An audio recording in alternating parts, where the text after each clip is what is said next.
کو اور ظاہر شاہ سراج صاحب کو بھی میں اس میں ان کر لوں تو عبدل یہ جو سچویشن ایک سال پہلے رہی، یہ جب دن چل رہے تھے 2025 کے اپریل کے آخری اور مئی کے آغاز کے، تو ہم روز یہ سنتے تھے کہ آج لاہور کی بندرگاہ پر حملہ ہو گیا، آج اسلام آباد پر قبضہ ہو گیا ہے. یہ بھارتی میڈیا جس طرح یہ پروپیگنڈا کرتا تھا، اگر یہ CNN BBC الجزیرہ یا ڈونلڈ ٹرمپ خود دنیا کو نہ بتاتے یا رافیل بنانے والی کمپنی نہ بتاتی تو شاید دنیا کو بھارت کچھ اور ہی تصویر دکھاتا رہتا کہ یہ ہوا کیا تھا ہمارے حق میں.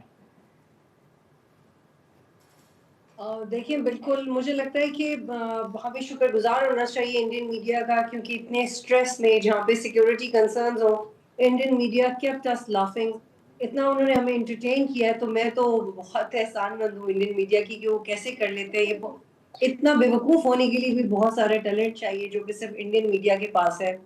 تو irrespective of the fact کہ انہوں نے کتنا جھوٹ اور پروپیگنڈا بولا، لیکن انرجی بیچاروں نے بہت لگائی.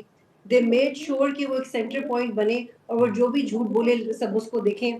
تو میڈیا کا ایک اصول ہوتا ہے کہ کچھ بھی کرو ریٹنگ آنی چاہیے. تو مجھے لگتا ہے کہ انڈین میڈیا کی ریٹنگ بہترین آئی ہوگی. ہاں مذاق ان کا بہت بڑھنا، لیکن یہ کہ اٹس انفارچونیٹ.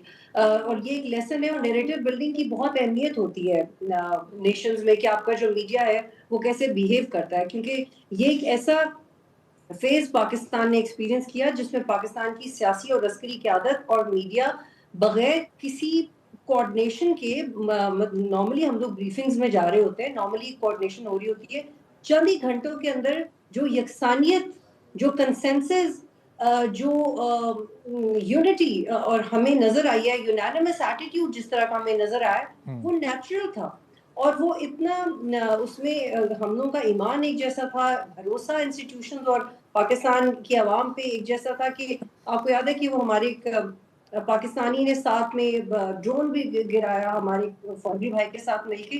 تو جو جذبہ تھا، جو انرجی تھی، وہ ہر جگہ پہ ایک تھی.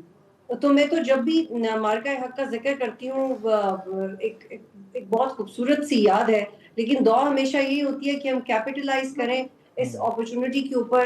ہماری جو ڈپلومیسی میں ہم نے کامیابی سمیٹی ہے، اس کی بنیاد کے اوپر ہم اپنا ایک معاشی جی ٹھیک ہے، ظاہر وہ ہم لائیو ہیں، کوئی ایشو نہیں، آپ اپنا پوائنٹ مکمل کر لیں.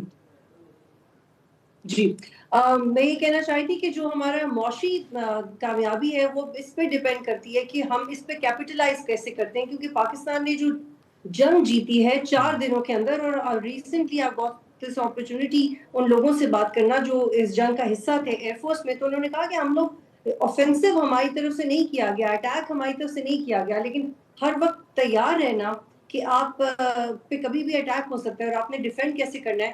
تو یہ سب سے بڑا چیلنج تھا. اور ایک ایکسپرٹ نے تو یہ بھی کہا کہ اگر Pakistani air force airborne نہ ہوتی، یعنی کہ وہ ایئر فورس وہ ہوا میں ہمارے جہاز نہ ہوتے، تو بہت مشکل ہو جاتا ہے مقابلہ کرنا. تو یہ صرف اللہ کی مدد کے ساتھ ساتھ ہمارے پائلٹس کی انٹلیکچوئل پراپرٹی تھی کہ انہوں نے وہ اس فیز میں رہے. ادروائز اگر کوئی یہ کہتا ہے کہ یہ سب بہت پلان کر کے کیا گیا اور اس کی بہت تیاری تھی، ایسا نہیں تھا. یہ ایک امتحان تھا جس میں ہمارے انسٹیٹیوشنز نے وہ سرخرو ہوئے. اور اس میں جب بھی اس کو سمجھنے کی کوشش کرتی ہوں کہ یہ ہوا کیسے، تو یہ بیسکلی الیکٹرانک وارفیئر ہے جس میں پاکستان نے حصہ لیا. مجھے یہ بھی بتایا گیا ایکسپرٹس کی طرف سے کہ جو جیمنگ سسٹمز ہیں جس میں ہم نے انڈینز کے رافیل کو جیم کیا، ان کو ہیک کیا، وہ سب انکلوسیو ہیں. وہ پاکستان کے اندر نوجوانوں نے بنائے. اور I was talking to سلطان محمود حالی صاحب، اور he's an expert on Air Force.